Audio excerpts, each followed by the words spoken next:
미국이 비인간 기술을 보유한다는 주장을 하고 있는 전직 미 국방 관련 정보 요원들, 그거는 이미 치밀하게 꾸며진 역정보 작전이다. 실제로 군 내부에서 일어났던 중요한 사건을 덮기 위해서 이런 약간 허황된 얘기로 덮으려고 하는 거죠. 실제 2004년에 미 태평양상에 나타났던 그 UFO들은 우주에서 대기로 진입합니다. 아주 쉽게. 그리고 대기 중에서 엄청난 속도로 휘젓고 다니다가 바닷속으로 들어가요. 그래서 바닷속에서도 미국의 핵 잠수함의 속도가 2배 되는 정도로 움직이다가 다시 대기 중으로 나와서 다시 우주로 날아가는 이런 성능을 보이는데요. 저는 우석대학교의 전기자동차공학부 교수로 재직 중인 맹성열입니다. 근데 대외적으로는 제가 UFO 때문에 굉장히 유명해서 UFO 박사로도 그렇게 불리고 있고요. 오늘 UFO에 관한 얘기를 주로 하려고 합니다. 일단 그 고발했던 그 사건 내용 자체는 뭐 거의 신빙성이 굉장히 높고요. 왜냐면은 고발 사건 자체는 아마도 이미 그 전에 그 인터넷을 통해서 상당 부분 이제 군에 있었던 사건이 유출되면서 그것이 이제 논란이 될 것 같으니까 아마도 군에서 나름 대처하기 위해서 이제 그런 고발하는 형식을 취한 것 같고, 그래서 결과적으로는 뭐 그 사건을 어느 정도 노출을 시켰고, 또 일부는 역정보 작전으로 해서 또 헷갈리게끔 또 그런 식으로 지금 진행되고 있죠. 그 부분이 제가 봤을 때는 정확히 역정보 작전에 속하는 그런 프로파간다라고 생각을 해요. 그러니까 제가 봤을 때는 미국이 비인간 기술을 보유한다는 주장을 하고 있는 전직 미 국방 관련 정보 요원들, 상당한 직급에 있었던 그런 발언이 나오고 있는데, 그거는 이미 치밀하게 꾸며진 역정보 작전이다. 저는 그렇게 봅니다. 실제로 내부에서 지금 일어났던 그 중요한 사건을 덮기 위해서 이런 약간 허황된 얘기로 덮으려고 하는 거죠. 2020년 이래로 가장 그 논란이 되는 사건이 있는데요. 2004년에 샌디에이고 인근 해상에서 니미츠라는 핵 항모와 순양함들, 그리고 잠수함이 입체적인 그 훈련을 하고 있었어요. 근데 그때 UFO들이 거의 일주일 동안 여러 차례 출현해서 훈련을 방해했다고 할까? 하여간 어떤 시위를 벌였던 그런 사건이 있었죠. 그래서 그것이 계속 숨겨져 오다가 2008년부터 2010년 사이에 미 국방부 내에 UFO 전담팀이 잠깐 운영이 됐던 적이 있는데, 거기에서 그 사례를 조사를 합니다. 근데 그 내용이 외부로 유출되지 않고 있다가 그것이 2017년에 미 국방부 내부 인사가 뉴욕타임스에다가 제보를 하죠. 그래서 그것이 표면화됐고, 그 이후로 2020년에 미 해군에서 그 사건이 실제 있었다는 걸 인정을 하고, 그때 찍혔던 자료 화면들에 대해서 인정을 하고, 그리고 그때 관련됐던 군인들에 대한 신상을 공개를 했습니다. 그것이 지금 상황까지 온 가장 중요한 사건이라고 생각을 합니다.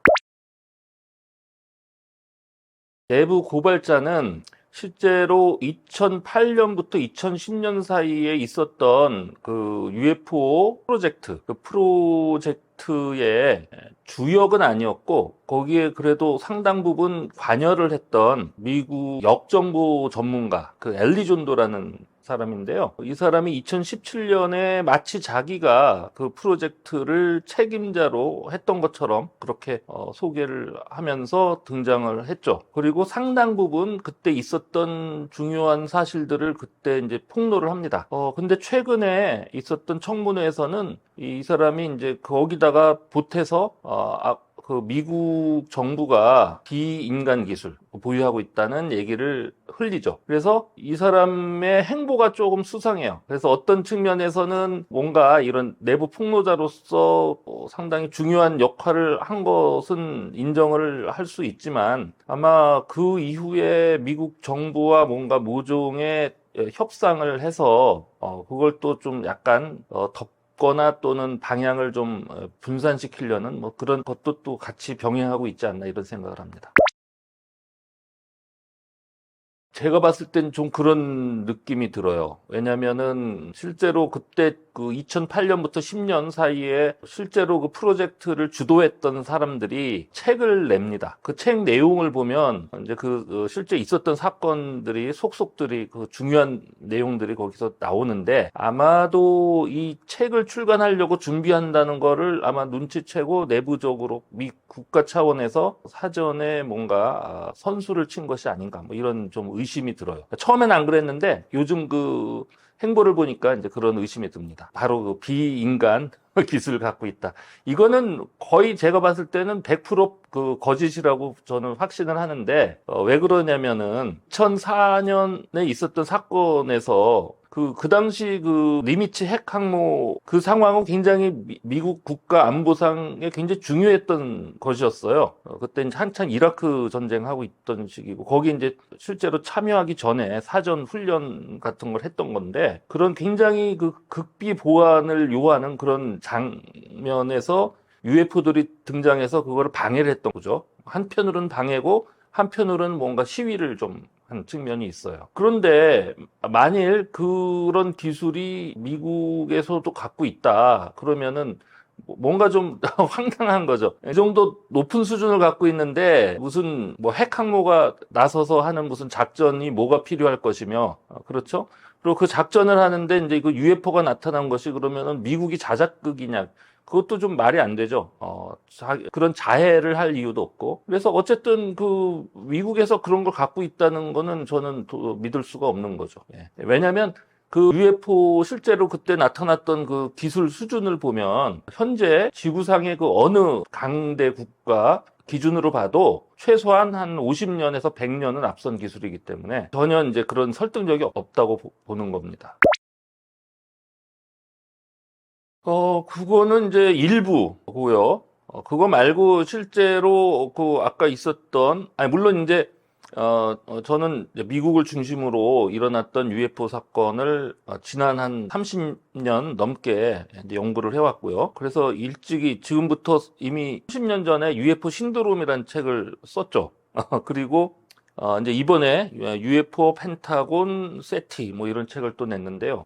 이 두 책에서 공통적으로 그러니까 30년이란 그 시간 차가 있음에도 불구하고 거기에 적혀 있는 내용은 거의 일관된 내용이에요. 그러니까 다시 말하면 30년 전이나 지금이나 UFO가 나타나 보여주는 그 수준이라는 거는 우리가 지금 갖고 있는 그거를 훨씬 넘어서 있고요. 그래서 그 예를 들면은 그 엄청난 고속 운행을 하는데 소닉붐, 그러니까 음속을 돌파를 해도 소닉붐을 내지 않습니다. 그리고 대기를 뚫고 거의 수직으로 이제 막 낙하하는 그런 상황이 전개가 됐거든요. 그 상황에서 추정 속도가 음속의 100배가 넘어요.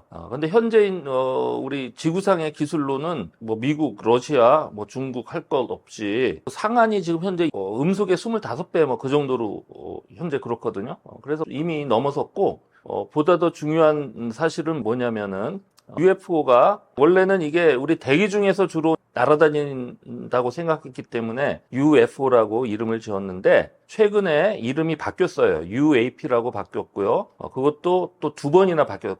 같은 UAP인데 그 내용이 또 바뀌어요. 그래서 마지막에 그 바뀐 내용은 Unidentified Aerospace Undersea Phenomena 이렇게 바뀌거든요.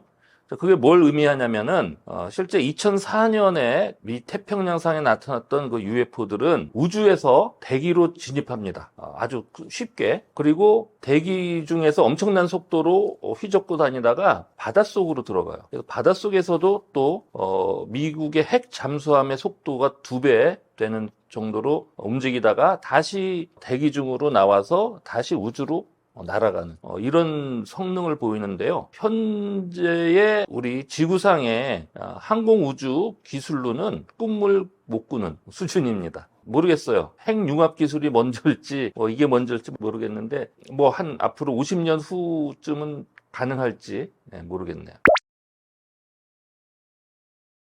미국 정부가 인정을 한 거는 지금 상황에서는 2004년 그 사건과 그 이후에 2015년도에도 또 이제 유사한 사건이 이번에는 이제 대서양 근처에 플로리다 주에 정박하고 있던 테오도어 루스벨트호라는 그 항공모함 거기에서 또 이제 그 UFO가 자주 그때 목격이 됐는데요. 그 시기는 그러니까 2004년도 사건은요. 그해 11월에 한 일주일 동안 벌어졌던 사건이고요. 2015년 그거는 한 2년 가까이 그러니까 2014년에서 2015년 동안 테오도어 루즈벨트호가 플로리다 해안 근처에 머물고 있을 적에 계속해서 나타났다고 해요.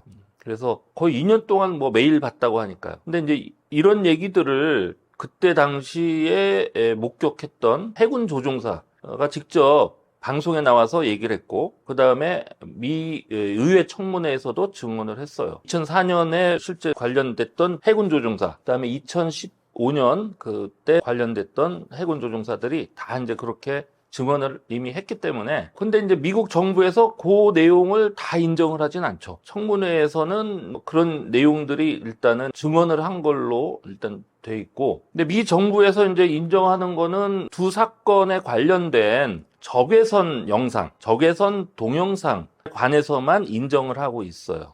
근데 그 적외선 동영상에는 UFO가 비교적 인간 기술처럼 보이는 뭐 좀 그런 측면이 이제 있기 때문에 근데 그것도 자세히 분석해 보면 뭔가 좀 우리가 알고 있는 지구상의 기술하고는 좀 다르다는 느낌이 들긴 하지만 미국 정부에서 그거는 지구상의 기술이라고 우기는 상황이고 거기에 대해서 뾰족히 반박할 그런 증거가 없어요. 그래서 일단 미국 정부는 이제 대체로 외계 기술, 그러니까 비인간 기술이라는 걸 인정을 안 하는 상황이죠. 그리고 그것을 인정할 수도 있을 수 있는 그런 증거들은 철저히 감추고 있죠. 그래서 실제로 지금 미 하원 청문회를 세 번째까지 했는데 첫 번째 청문회에서 실제로 민주당 의원이 질문을 합니다. 아마 어서 제보를 받았나 봐요. 그래서 미국의 해군이 수중에서 움직이는 UFO를 감지할 수 있는 센서 기술을 갖고 있는지 여부를 질문해요. 근데 제가 봤을 때 그 질문은 아까 제가 말씀드렸던 2004년에 있었던 그 사건과 관련해서 누군가가 내부에서 제보를 한 것이 틀림이 없다.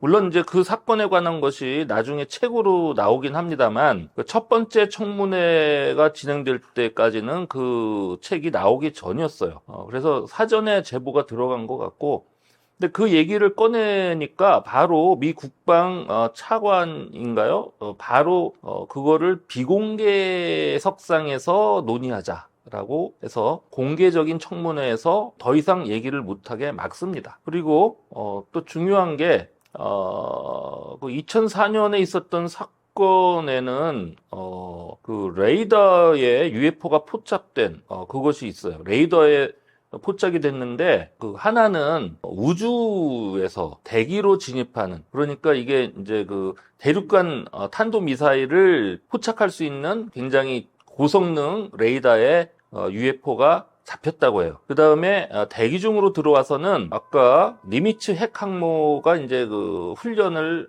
하고 있었는데 거기에 같이 있었던 순양함 중에 프린스턴호라는 순양함이 있었고 그 당시에 세계에서 가장 성능이 뛰어난 그런 레이더였다고 하는데 거기에 이제 포착이 됩니다. 그래서 그 자료들 이제 거기에 잡힌 자료가 바로 수직으로 급하강하는 이제 UFO가 거기 잡혔다고 하고 그 속도가 음속의 100배가 넘었을 걸로 추정을 하는 거죠. 그래서 그런 증거 자료들이 당연히 있을 거고요. 그 다음에 바닷속에서 움직이는 UFO는 거기에 이제 훈련에 참여했던 루이즈빌이라는 핵 잠수함이 있었는데 거기에 소나에 이제 그게 포착이 됐다고 해요. 그래서 그런 자료들이 다 이제 미 국방부가 갖고 있는 거죠. 근데 그 부분을 끝내 공개를 안 하고 있는 겁니다. 그리고 두 번째, 세 번째 청문회에서 계속 비인간 기술을 미국이 갖고 있다라는 주장들을 계속 연발해서 나오는데 그거는 바로 이런 문제. 사실 요거를 문제 삼아서 미국 정부를 압박을 해야 되는데 요거를 회피하기 위한 어떤 역정보 작전이다.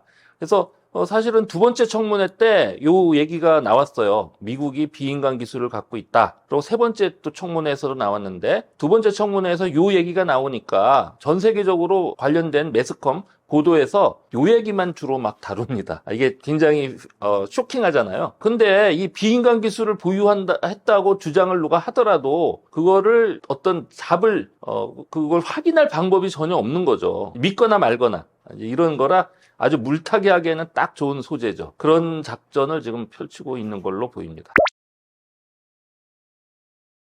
좀 뭐라 그럴까, 가장 이제 많이 설명되는 거는 피라미드가 있는데 처음부터 기단부터 시작해서 이렇게 차곡차곡 쌓아 올렸다는 거죠, 전체적으로. 그러면서 이제 실제로 돌을 운반하기 위해서 한쪽 면에다가 이제 그 경사로를 쭉 만들어서 흙으로 이렇게 쌓고 그 위에다가 돌을 좀 깔아갖고 이제 거기에 실제로 돌을 끌고 올라갈 수 있게. 그 당시엔 이제 이집트에서 바퀴가 없었거든요.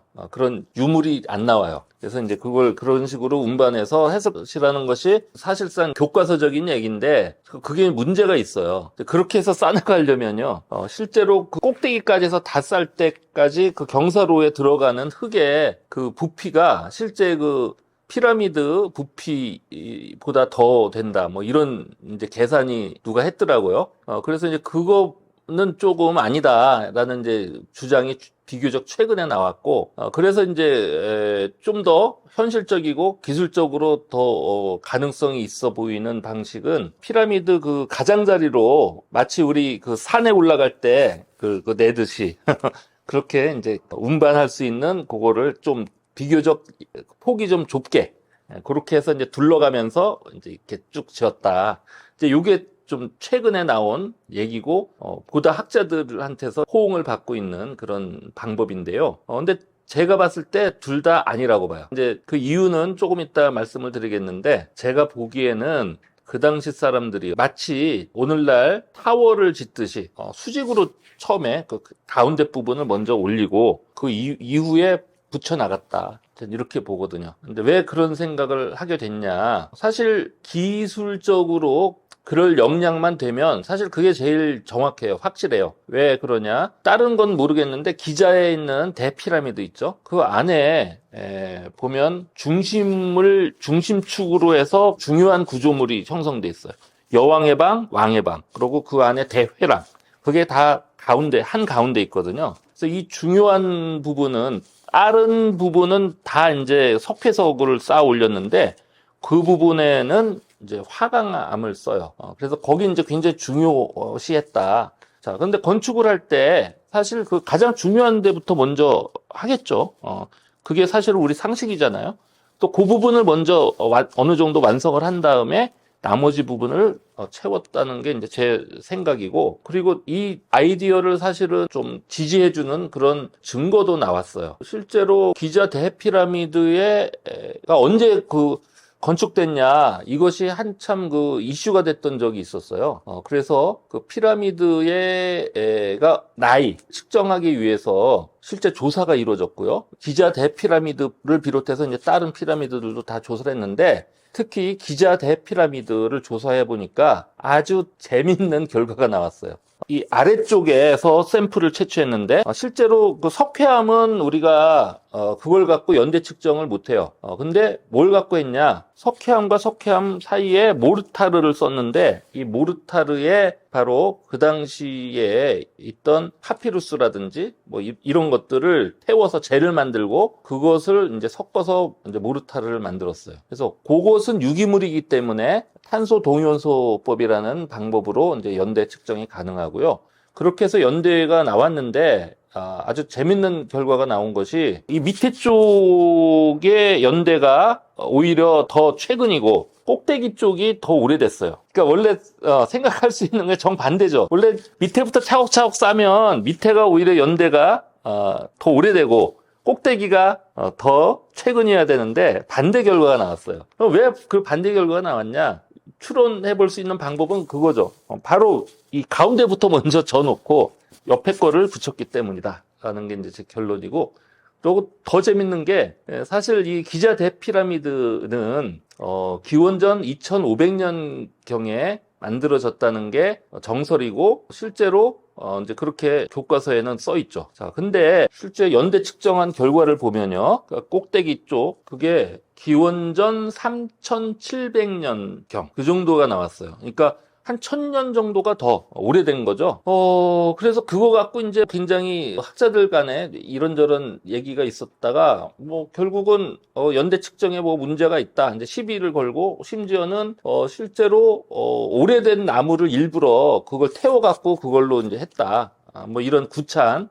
근데 그런 주장을 한번 받아주기 시작하면요. 이 탄소 동위원소 연대 측정법이라는 게 앞으로는 아무 의미가 없어져요. 그렇잖아요. 어떨 때는 그래 오래된 걸 일부러 썼으니까 맞아 그러고 어떨 때는 아니야 그렇게 이제 얘기를 막 지 멋대로 할 수 있기 때문에 그래서 일단 그 부분에서 지금 문제가 되고 있는데 제가 봤을 때는 3700년 기원전 3700년부터 짓기 시작한 게 맞다. 왜? 우리가 이제 상식적으로 알고 있는 거는 이제 기원전 2500년경에 살았던 쿠프라는 왕이 엄청난 폭군이고 그래서 자기가 묻힐 묘를 한 20년에 걸쳐서 피라미드를 만들었던 거잖아요. 자기가 무덤으로 쓰려고.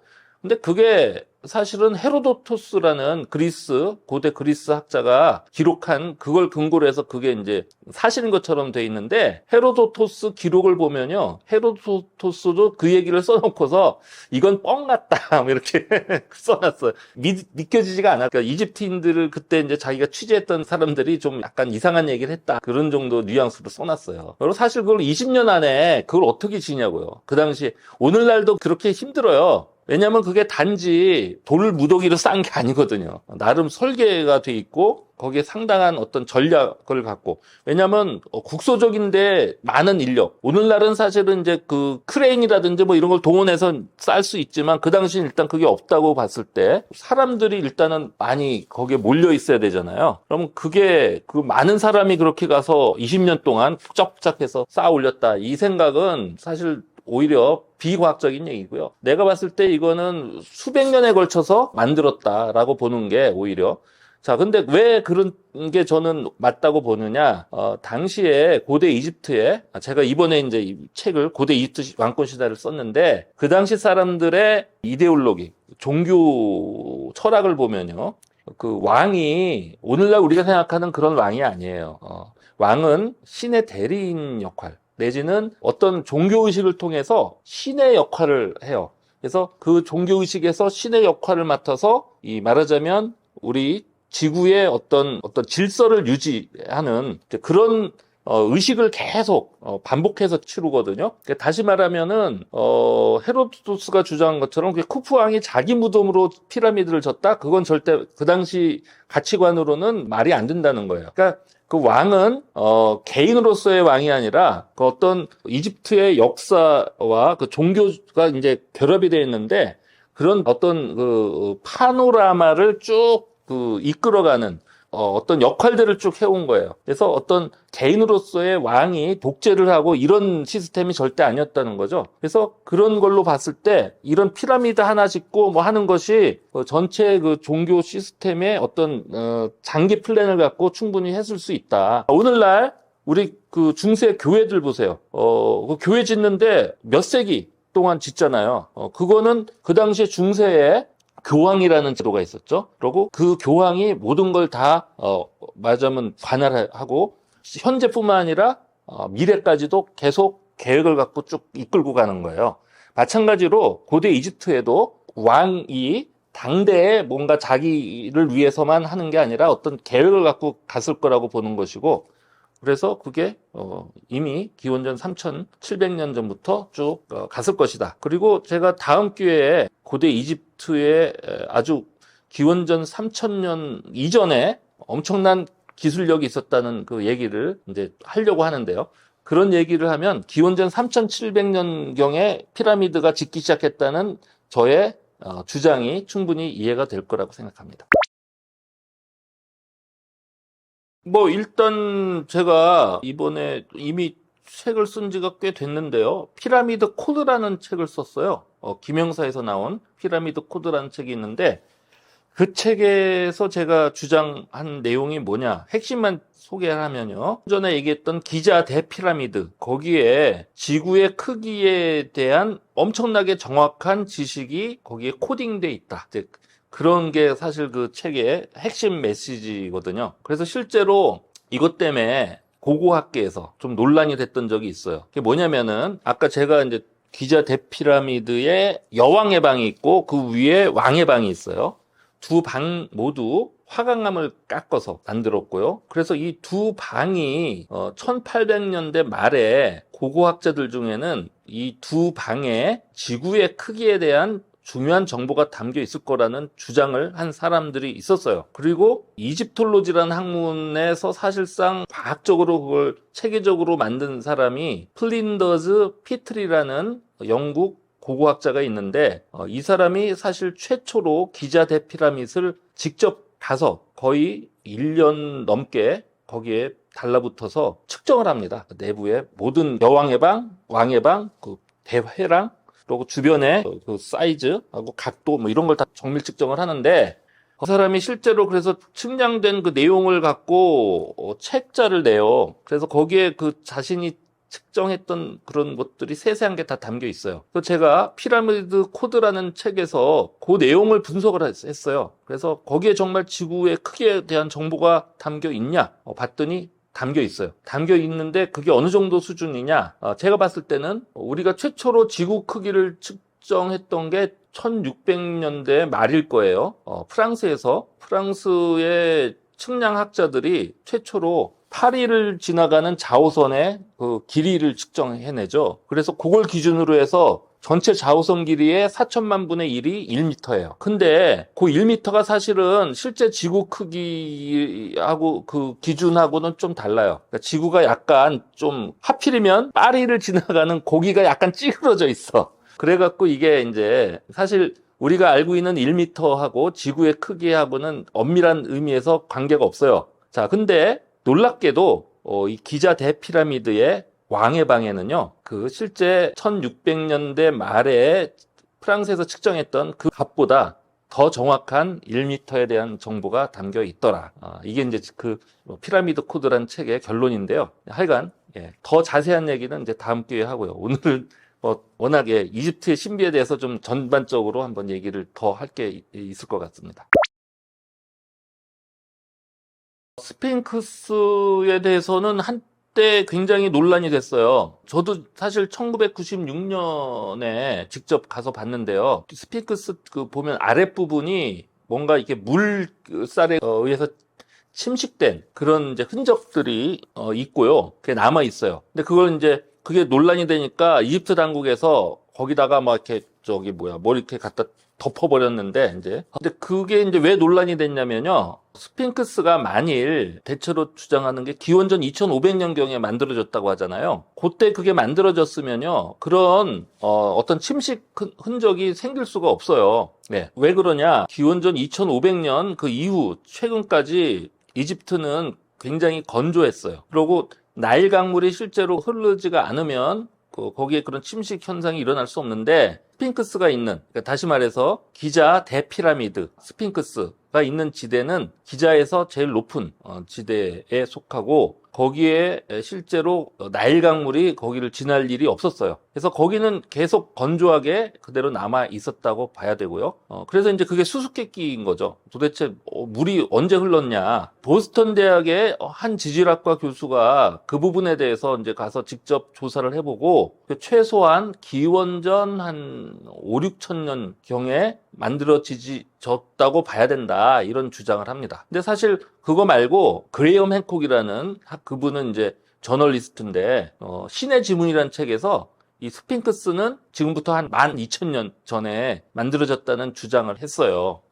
그래서 그것 때문에 이제 학계에서 말이 되냐. 이집트 문명은 지금부터 5,000년 전부터 시작했다. 4대 문명이잖아요. 그게 명확한데 무슨 헛소리냐. 그래서 이제 엄청 싸웠는데 그래서 이 보스턴 대학교 지질학과 교수가 거기에 이제 자기가 뛰어들었다가 그분도 처음에는 한 10,000년쯤 됐을 거라고 이제 추정하다가 점점 밀려서 자, 그래도 최후에 말하자면 그 비가 와서 그런 침식을 일으킬 만한 그 시기를 따졌을 때 기원전 한 5, 6천 년 전, 그러니까 지금부터 한 7천 년 전쯤이었을 것이다 라고 얘기를 하죠. 근데 저도 그 정도 시기에 만들어졌을 가능성이 충분히 있다. 아까도 잠깐 말씀드렸지만 이미 고대 이집트의 기원전 제가 봤을 때는 3,500년, 3,800년 그때는 이미 이집트의 문명이 수준이 엄청나게 높았기 때문에 그 이전에 스핑크스가 만들어졌을 가능성이 충분히 있다고 봐요.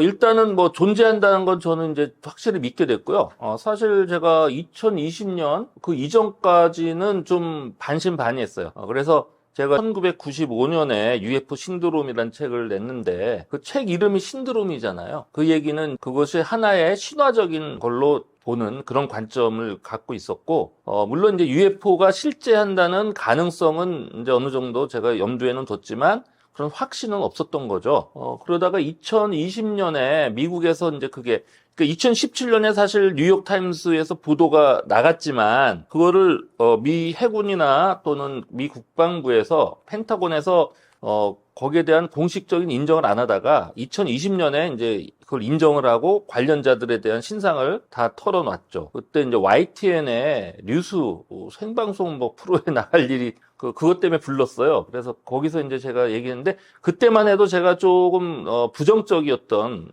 미국에서 UFO에 관해서 좀 혼란스러운 그런 걸 많이 해왔기 때문에 그때 2020년에는 제가 약간 부정적인 얘기를 했죠. 근데 그 이후로 제가 유퀴즈 거기도 나가고 그 당시 계속 서울교통방송 김어준의 뭐 뉴스공장인가 그런 데도 나가고 사실은 그렇게 아주 긍정적인 얘기를 하지 않았는데 근데 이제 그런 방송에 나가면서 저도 공부를 이제 좀 해야 되니까 미국에서 지금 난리가 난 게 과연 또 그 전보다 업데이트된 게 뭐가 있나 그래서 쭉 들여다보다 보니까 이게 그렇게 심상치가 않은 거예요. 그렇게 전까지 생각했던 거하고는 다른 특히 그 2004년 사건 관련된 부분들은 굉장히 입체적으로 사건이 전개가 됐고 거기에 목격자와 그런 증거들이 굉장히 차고 넘친다. 그래서 그런 거를 UFO의 어떤 실제 모델로 놓고 봐야 되지 않나 이제 생각을 하고요. 물론 그 전에도 그와 비슷한 상황들에 대해서 보고들이 민간인이나 군 쪽에서 있었는데 그렇게까지 확실한 그 증거는 나오진 않았었죠. 근데 그 사건이 이제 노출되고 나서부터는 저는 이제 그것이 중요한 UFO의 실제에 관한 이제 모델로 이제 볼 수 있다. 이렇게 생각을 합니다. 그리고 과학적으로는 어떻게 설명을 하려고 하면 여러 가지 이론적인 것들을 동원해서 할 수는 있겠죠. 그래서 예를 들어서 음속을 돌파했는데 소닉붐이 나지 않는다. 충격파가 발생하지 않는 방법은 있어요. 어떻게 하면 되냐면 굉장히 강력한 자기장을 갖다 만들어서 그 비행체 주변에 있는 그 공기를 일단은 이온화시키고 그걸 갖고 강력한 자기장으로 그걸 제어를 하면 됩니다. 실제로 미국에서 그런 비슷한 실험을 한 적이 있어요. 그러니까 어떤 거냐면 어떤 원반처럼 생긴 비행체를 공중에 띄우고 외부에서 강력한 마이크로웨이브를 쏴줍니다. 그러면 금속으로 되어 있는 비행체 주변에 이온들이 생기죠. 그리고 동시에 자기장을 걸어주면 그것이 이제 공중에 부양도 되고 엄청난 속도로 움직일 수도 있고 그러면서 소닉 붐도 이제 생기지 않도록 할 수가 있습니다. 근데 이제 문제는 이게 외부에서 이제 에너지를 공급해서 그런 실험을 했거든요. 그러면은 내부에서 이제 그거를 사실은 해야 되죠. 내 비행체가 주변에 영향을 받지 않고 주변에서 어떤 에너지를 받지 않고 스스로 에너지를 자신이 갖고서 그렇게 움직여야 되는데 이런 문제가 복잡해져요. 그러면 비교적 작은 부피를 차지하는 그런 비행체 내부에서 엄청난 세기의 자기장을 만들어야 되고 그걸 또 제어해야 되는데 그러려면은 그 에너지의 밀도가 엄청난 거고 그런 걸 만들 수 있는 기술이 현재로는 우리 지구상 기술로는 안 되죠. 그렇지만 예를 들어서 핵융합 어떤 엔진이라든지 뭐 이런 것이라면 가능은 하겠죠. 미국에서 주로 뭐 발견된 거는 뭐 그만큼 미국이 초강대국이고 군사력이 워낙 막강해서 미 영토뿐만 아니라 전 세계에 군을 파견해서 그러고 있으니까 아무래도 UFO들이 거기서 목격될 확률도 훨씬 높죠. 근데 거기에 더해서 아까도 잠깐 말씀드렸듯이 2004년 그리고 2015년 그 사건들의 특색이 뭐냐? 당시에 이라크 전쟁이나 뭐 이런 관련해서 굉장히 이제 국제 정세가 아주 민감한 상황에서 그런 실제로 주력 군대가 전쟁에 투입이 된단 말이죠. 그래서 그 전에 있었던 사건들이고, 그래서 어떻게 보면 UFO들이 이제 그런 국제적으로 민감한 그 사건과 관련된 군사력을 감시 내지는 관찰하는 뭐 그런 게 아닌가 싶은 생각이 들고요. 특히 2015년에는 뭐 2년 동안 계속 나타났다고 하니까 뭐 그런 의심이 충분히 들고, 그 다음에 미국은 UFO 원조국이죠. 1947년에 최초로 미국에서부터 이게 UFO 사건이 터져나가서 사실 우리나라에서는 UFO 하면은 그냥 애들 만화책이나 나오고 뭐 이런 가십거리 정도로 생각하는데 미국은 사실 국방이나 이런 에서 UFO 문제는 굉장히 민감한 문제였고요. 아직까지도 계속 그게 지속되는 상황이죠. 그래서 1947년에 처음 그 사건이 터지고 막 이랬을 때는 제 책에도 이번에 소개했지만 상당히 심각했어요. 거기서 이제 UFO 전담 팀이 만들어져서 초기 조사를 하고 했는데 도저히 지구상에 1947년이니까 지금부터 몇 년 전이죠? 거의 한 80년 전이잖아요. 그렇죠? 근데 그 당시 수준으로 봤을 때 도저히 지구상의 기술이 아닌 거예요. 그래서 책임자를 비롯해서 그 UFO 전담팀에서 레포트를 내죠. 1948년에. 이거는 지구상의 기술이 아니다. 그걸 이제 국방부에다가 제출하니까 바로 이제 리젝트를 됐죠. 이 말도 안 되는 거에 대해서 더 이상 얘기하지 마라. 그리고 팀이 사실상 해체 수순으로 가버린 그런 상황이 전개가 됐습니다. 그리고 이 UFO 문제는 사실은 2차 세계대전 이후에 미국을 국가 안보 차원에서 그렇게 상당히 문제를 일으켰던. 그러니까 미국은 지금까지 보면 건국 이래로 미국 국토 안에서 어떤 큰 변란이 일어났던 일이 거의 없었던 나라예요. 지난번에 9.11 사태 정도, 그 정도는 이제 예외로 치고, 그 나머지 경우에는 없었어요. 근데 오직 유일한 사건이 바로 UFO 사건. 이것 때문에 미국 전체적으로 난리가 났었던 그런 일이 몇 번 있었죠. 특히 1952년에는 워싱턴 DC 상공에 UFO들이 몇 차례 나타나는 바람에 엄청나게 이제 막 워싱턴 포스트지의 일면 탑에 막 기사가 실릴 정도로 그랬던 적이 있었어요. 미국에서는 이제 UFO는 어떤 상당히 국가 안보와도 깊이 관련돼 있고 역사로도 상당 부분 관련이 있죠. 그리고 미국의 대통령들이 계속 거기에 관심을 표해 왔고요. 특히 민주당 쪽에서는 그렇게 해왔습니다. 그럼 국내에는 UFO가 그러면 없냐? 그건 아니죠. 미국에만 가서 관심을 가질 일은 없고요. 당연히 우리나라에도 관련이 되는데 그건 언제부터냐? 제가 기록을 쭉 뒤져보니까 이게 미국에서 1952년에 그 워싱턴 DC 사건이 있었다고 했잖아요. 근데 그 사건이 있기 전에 이미 미국에서 UFO에 대한 뭔가 문제들이 계속 이제 제기가 되기 시작해요. 그러니까 실제로 미 본토에서 UFO들이 이제 출몰이 막 잦았는데 그때 신문 기사 중에 보면 우리 6.25 전쟁, 한국 전쟁에 참여했던 미 공군이 일본 상공이나 한반도 상공에서 UFO를 목격했다는 그런 내용들이 이미 그때 나왔다. 그래서 실제로 우리 한참 전쟁이 벌어지던 시기에 한반도 상공에서 UFO들이 다수 목격이 됐고요. 미국 공군 조종사나 호주 공군 조종사들에 의해서. 그래서 그 내용들이 실제로 어떤 미국의 UFO 전문가가 그때 당시 목격자들을 실제로 다 조사를 해갖고 책을 한 권. 좀 얇긴 합니다만 단행본으로 책이 나온 게 있어요. 그 정도로 우리 한반도가 UFO에서 이미 오래전부터 상당히 깊은 연관이 있었다. 이 말씀을 드리고, 그 다음에 제가 1995년에 UFO 신드롬이라는 책을 내고 나서 UFO 관련한 이제 많은 제보를 받았는데요.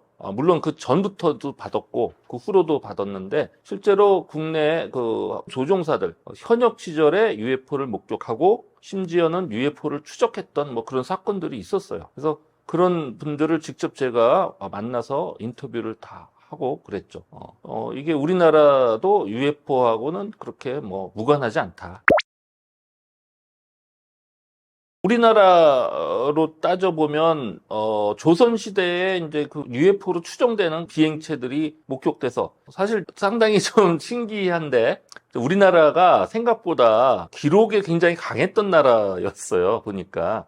그래서 조선시대, 정확히 어느 왕 때인지는 지금 생각이 안 납니다만은, 그게 상당히 입체적으로 다뤄져 있더라고요. 그래서 어느 지역에서 목격이 됐고 그 다른 지역에서 된 것들이 다 이게 입체적으로 그게 이제 묘사가 돼서 야 이거는 천문 현상을 뭐 이렇게 착각했다거나 이런 게 아닌 상당히 리얼한 어떤 실제 어떤 비행체를 봤다 그런 이제 사건들이 우리나라에서 기록으로 남아 있고요. 좀 더 거슬러 올라가면은 조금 더 옛날에 이집트 같은 데서 기록에도 보면 이제 그런 기록이 있다는 거고요. 그리고 저는 이제 사실 이 UFO 신드롬이란 책을 쓰게 된 그 동기는 우리 그 구약에 있는 어떤 그런 사건들, 하늘에서 뭐 이상한 불빛과 구름기둥, 불기둥 뭐 이런 것들이 이제 나타나서 실제로 그 당시에 인류에게 영향을 이제 끼쳤는데 UFO와 연관이 충분히 있을 수 있다고 보고요. 근데 사실 이런 아이디어는 제가 독창적인 게 아니라 코스모스로 유명한 칼 세이건이 이미 저보다 앞서서 그런 생각을 했어요. 그런 아이디어를 이제 책에다. 그분은 저보다 좀 더 나아가서 수메르 신화에 보면 오안네스라고 굉장히 기괴하게 생긴 어떤 존재가 인류에게 문명을 전해주고 어떤 과학 기술을 전해주는 뭐 그런 얘기들이 나와요. 칼 세이건이 관련된 기록을 잘 들여다보니까 수메르, 그러니까 지금부터 한 5,000년 전에 수메르 문명 시대에 인류가 이 수메르 문명인들이 우리 태양계 내지는 태양이 있고 주변에 행성이 도는 그런 데 대한 지식을 갖고 있더라는 거죠. 그래서 그런 내용을 칼 세이건이 자기 그 책에다가 씁니다. 그래서 그걸 소개를 하고, 근데 사실 우리 지구가 둥글다, 또 태양 주변을 돈다, 이런 지식은 비교적 근래, 지구가 둥글다는 지식은 피타고라스가 이제 처음 얘기했다고 하는데, 그러면은 지금부터 대략 한 2500년 전이죠. 그때 이제 알려졌고, 그 다음에 지구가 태양 주변을 돈다. 이거는 이제 근대, 한 500년 전에 처음 알려진 거죠. 근데 이미 수메르 문명, 그러니까 5,000년 전 사람들은 태양 주변을 지구와 같은 행성이 돌고 있다. 이런 사실을 동그란 구체 형태고 알고 있었다는 거죠. 그런 부분 착안해서 이제 칼 세이건이 우리 지구의 문명과 외계 문명이 어떤 그 관련이 있을 가능성을 이미 주장을 했었죠. 근데 사실 저는 그런 아이디어에는 조금 반대인 게, 만일 엄청난 수준의 문명이 어떤 다른 별에, 다른 행성에 있는 그 상당히 저열한 그런 문명을 방문하고, 그런다면은 그렇게 직접적으로 뭘 이렇게 가르치거나 이런 식으로 그런 접촉은 안 할 것 같아요. 그래서 우리 지금 현재 우리가 UFO 사건을 겪고 있는데 많은 분들이 저한테 질문을 해요. 아니 UFO가 진짜 있고 그 사람들이 그들이 우리보다 뛰어난 수준이라면 진지하게 우리한테 나서갖고 뭐 지구 문명을 공격을 하든지 아니면 적극적으로 도와주든지 그랬을 텐데 안 그러고 지금 계속 헷갈리게 할 이유가 뭐냐 근데 그렇게 묻는데요. 제가 봤을 때는 오히려 만약 그 문명의 수준차가 엄청나면 그렇게 직접적으로 뭘 도와주고 그런 거는 오히려 안 할 것이다. 그렇게 생각합니다. 그래서 오늘날의 UFO 현상도 저는 상당한 수준의 문명이 존재해서 우리한테 어떤 영향을 끼치고 있지만 직접적으로는 하지 않고 뭔가 그래도 어떤 간접적인 경고 내지는 뭔가 자신의 존재들을 자꾸 노출을 일단은 시키고 있는 게 아닌가 이런 생각을 하죠. 그거는 아직까지도 수수께끼예요. 그리고 이집트가 빠르게 문명을 그렇게 만들었다는 거는 제가 봤을 때는 아직도 신화라고 봐요. 그러니까, 우리가 이제 보통 얘기하는 그 이집트 문명 역사를 얘기하면 뭐 어떻게 보통 설명하냐면은 기원전 한 3200년 그 전까지는 이집트가 두 개의 부족 국가로 나뉘어서 서로 싸우고 있었다. 그러다가 기원전 한 3100년쯤에 도달해서 메네스라고 하는 엄청 뛰어난 그 군주가 나타나서 두 부족 국가를 합쳐서 통일 국가를 만들고 그래서 본격적으로 이제 왕국을 만들어서 그때부터 발전을 시작했다라고 얘기를 합니다. 그러다가 근데 그때 초반에 1왕조, 2왕조 때는 아무래도 이제 건국하고 얼마 안 돼서 수준이 그렇게 높지가 않았는데 3왕조 때부터 이제 피라미드를 짓기 시작하고 실제로 거대 피라미드가 이제 보통 3왕조 때부터 짓기 시작한 걸로 지금 돼 있거든요. 그러다가 이제 4왕조 때 극성기를 이루고 그때가 이제 쿠프왕 시절이죠. 그런다가 이제 자연재해와 뭐 그런 이런저런 일로 해서 5왕조, 6왕조 때는 다시 운명이 사그러들었다. 고 이제 그렇게 주장을 하죠. 그러다가 혼란기가 통일이 깨지고 혼란기가 있다가 다시 이제 중왕국 시대로 가는 뭐 이런 식의 이제 역사를 이제 얘기하는데 제가 봤을 때 그거 다 소설 같아요. 다 아니다. 왜냐? 아까도 말씀드렸듯이 이미 기원전 3000년, 3100년, 그것보다 훨씬 전 최소한 500년 이전에 이미 상당한 기술력이 있었다는 명백한 증거가 있기 때문이에요. 그런 증거를 제가 봤을 때는 너무 명백한데 왜 현재 그 이집트 학자들이나 고고학자들이 수용을 하지 않고 그러는 거는 저도 이해가 안 되고 그래서 이런 부분은 좀 앞으로 싸워 나가야 될 부분이라고 생각합니다. 그래서 이제 그러면 이집트가 그럼 도대체 언제부터 기술력이 있었겠냐 이제 그런 질문을 할 수 있는데요. 최근에 고고학계에서 굉장히 획기적인 발견이 있었어요. 아마 대부분은 잘 모르실 것 같은데 그게 발표가 된 지가 벌써 한 10년 다 돼가는 것 같은데 그게 굉장히 BBC 뉴스에도 나오고 뭐 그랬던 게 있었는데 그게 뭐냐면은 이집트의 아비도스 인근에서 굉장히 규모가 큰 유적이 발굴이 됐다. 그래서 그 일왕조 때의 그 무덤보다도 훨씬 더 큰 그런 무덤들이 발견이 됐다. 라는 뉴스가 나왔었어요. 근데 그러고 나서 한 번 딱 나오고 나서 그 이후로 소식이 전혀 없어. 강간무소식이에요. 자, 근데 이제 그게 왜 중요하냐 저는 생각하냐면 사실 무덤의 크기가 얼마나 크냐 이거 굉장히 중요한 문제예요. 그러니까 그건 제가 규정하는 게 아니라 고고학자들이 그렇게 해왔어요. 일왕조 시작할 때 무덤이 있었어요. 그 무덤이 규모가 어느 정도 된 게 일왕조부터 시작이 돼요. 그것보다 기원전 5000년이니까 2000년 전이죠. 더 큰 무덤이 있었어. 그러면 자, 우리가 고대 이집트가 기원전 3000년부터 통일 왕국이 시작되고 문명이 시작됐다고 주장하는 여러 증거들 중에 굉장히 중요한 증거가 바로 이 무덤이고 그 크기예요. 그 2000년 전에 그것보다 더 큰 무덤이 있었다니까요. 그럼 그거는 문명이 아닐까요? 그래서 저는 이미 그때부터 문명이 있었다는 거죠. 근데 요거를 우리 말하자면 정통 고고학자들, 그러니까 주류 학계에서는 이걸 판도라의 상자가 아닌가. 이걸 만약 열었고 까발렸을 때는 이 모든 역사가 다 뒤죽박죽 되니까 그래서 10년 전에 그거를 살짝 오픈했다가 바로 덮어버린 게 아닌가 이런 의심을 지금 하고 있습니다. 자, 그 내용은 아마 인터넷 뒤져보면 바로 나올 거예요. BBC에서도 나왔고 가디안이라는 영국에서 굉장히 그 선지 그런 데 말고 가디안이라는 데도 그게 보도가 됐었어요. 근데 제 관점으로 보면요, 우리가 알고 있는 이집트 문명이라는 거는 처음부터 거의 멸망해 가는 데서부터 시작이 됐다고 전 보거든요. 그러니까 계속 똑같은 얘기가 되는데, 이래야 이제 우리 시청하시는 분도 더 다음번에 제가 얘기하는 게 더 궁금할 텐데, 자, 시작할 때 이미 멸망하는 말하자면 그 끝자락을 잡고 시작이 됐다. 저는 그렇게 봐요. 그러면은, 그 후에 3000년을 더 버티거든요? 그게 오히려 저는 더 놀라워요. 근데 그 3000년을 버틴 거는 그 이유가 있어요. 자, 아까도 말씀드렸듯이 고왕국이라고 해서 대체로 기원전 한 3000년경부터 대략 한 기원전 한 2200년, 300년 그때까지 중간에 이제 좀 혼란기가 있다가 다시 중왕국이 또 됐고 나중에 이제 신왕국이 건설되고 이제 말기 시대 그다음에 그리스 통치기로 해서 이제 거기서 끝나죠. 로마 통치기부터는 이제 더 이상 이집트 왕국으로 치지 않아요. 근데 이상하죠? 어떻게 그리스 이민족이 와서 통치를 했는데 거기를 이집트 왕국으로 칠까요? 그 이유가 있어요. 그게 뭐냐? 초기 시대부터 그 왕이 되는 조건을 종교적으로 규정을 해놨어요. 그래서 대관식, 그 규정에 따라서 대관식을 치르면 누구나 왕이 될 수 있어요. 그래서 이민족이요. 중간에 그러면은 고대 그리스인들뿐만 아니라 중간에 다른 이민족들이 계속 통치를 잠깐씩이라도 한 경우가 있어요.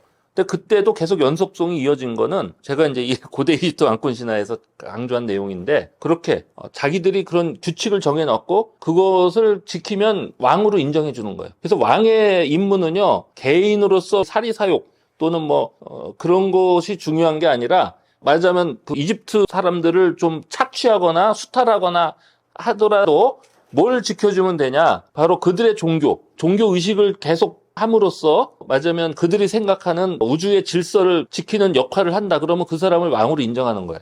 그래서 그런 역할이 중간에 보면은 힉소스라는 또 이민족들이 잠깐 집권한 적이 있었고 그다음에 이디오피아 사람들이 또 집권한 적이 있었어요. 그리고 나중에 이제 완전히 이질적인 그리스인들이 또 집권을 했는데 클레오파트라는 그리스 혈통이죠. 자, 그럼에도 불구하고 3,000년을 그래서 이제 유지를 했던 그런 게 있었다고 보는 거고요. 그다음에 또 재밌는 게, 그러니까 이게 멸망한 게 재미있는 게 아니라 3,000년 유지한 게 더 재밌고, 그거 유지하는 데는 종교적인 게 있었다. 그리고 실제로 그 어떤 종교적인 전통에 따라서 그 마치 전혀 없었던 거를 어디선가 끄집어내서 새로 또 뭔가를 만들어요. 되게 신기한 게, 자, 구왕국 시대가 이제 기원전 한 2500년 대강 고 전후라고 봤을 때 그것부터 2000년이 지난 기원전 한 600년 경에 있었던 말기 시대라고 하는데요. 한 26왕조 그 시대인데 갑자기 2000년 전에 있었던 그런 어떤 문화 여러 가지 장식이라든지 건축 양식이라든지 이게 갑자기 튀어나와요. 그리고 이게 어느 정도 놀라우냐면 실제로 그 연구하는 고고학자들이나 이집트학 학자들이 헷갈려. 이게 진짜 구왕국 시대 건지 말기 시대 건지 헷갈릴 정도로 똑같아요. 자, 그래서 지금 논란되는 것 중에 뭐가 있냐? 자, 우리 사왕조의 아까 쿠푸왕 얘기를 했잖아요. 그래서 근데 이 사왕조의 미스터리가 있어요. 자, 쿠푸왕이 정말로 그 기자 대피라미드를 그 사람이 졌다고 치면 그 시대가 굉장히 문명이 발달했던 시기로 봐야 되잖아요. 근데 쿠푸왕 시절 그 시대에 관한 기록이 사실상 거의 없고요. 그 당시에 만든 유적이나 유물이 사실상 없어요. 그나마 그 플린더즈 피틀이라는 사람이 타 왕조와 관련된 특히 쿠푸왕과 관련된 굉장히 중요한 유물을 하나 발굴을 해요. 그게 뭐냐? 바로 쿠푸왕의 조각상을. 근데 그 기자 대피라미드라는 엄청난 건축을 했던 그 왕이 맞다면 그 사람의 조각상이 굉장히 좀 크고 웅장하고 이래야 되는데 요따만한 거 발굴이 돼요. 그것도 처음에 발굴했을 때 목이 떨어져 나가갖고 그걸 찾아서 겨우 붙여놨는데 근데 이게 사왕조 걸까요? 최근에 실제로 이집트에서 가장 권위 있는 그 고고학자가 그거는 26왕조 때 만든 거라고 선언을 해버려요. 그래서 이게 사왕조에 대한 산상, 그나마 이게 있다라고 했던 게 지금 다 깨져버렸어요. 그래서 이런 재밌는 일이 있다. 다음번에 좀 더 여러 얘기를 하겠지만 이집트 문명에서 흥미로운 미스터리 중에 이제 하나는 제가 봤을 때는 그 실제로 그 아문이라고 하는 신의 어떤 초상화가 있어요. 그러니까 그걸 이제 벽화로 그려놨어요. 근데 이 아문이라는 신 어떤 신이냐? 말하자면 남근 신이에요. 그래서 그 앞에 보면 성기가 이렇게 또 묘사가 돼 있어요. 자, 근데 어느 교수님인데요. 이 산부인과 의사이면서 산부인과 교수예요. 그분이 그 벽화를 보고 아주 놀라운 주장을 해요. 자, 그 성기 끝에 보니까 거기에 정자 형태가 묘사돼 있다. 근데 그분이 그걸 심각하게 자기가 그 어떤 논문에서 그걸 언급을 해요. 근데 이 사람이 이상한 사람이 아니고 제가 기억하기로는 하여간 그 유럽의 어느 대학교 교수님인데 그 주장을 해요. 그래서 이제 이게 진짜 그러면은 그 당시 어떻게 정자 크기가 굉장히 작거든요. 오늘날 현미경으로 봐야 보이잖아요. 최근에 어느 영화 보니까 시력 엄청 좋은 사람이 공상 SF 무슨 드라마가 있었죠. 거기 보니까 난자에다가 정자 집어넣는 그런 게 있었는데 하여간 이집트인들이 맨눈으로 그걸 봤을까요? 그렇게 생각 안 되고요. 사실 고대 이집트에 실제로 현미경 같은 게 있었을 가능성을 제가 사실은 봤어요. 그런 얘기는 다음 기회에 한번 구체적으로 해보기로 하겠습니다.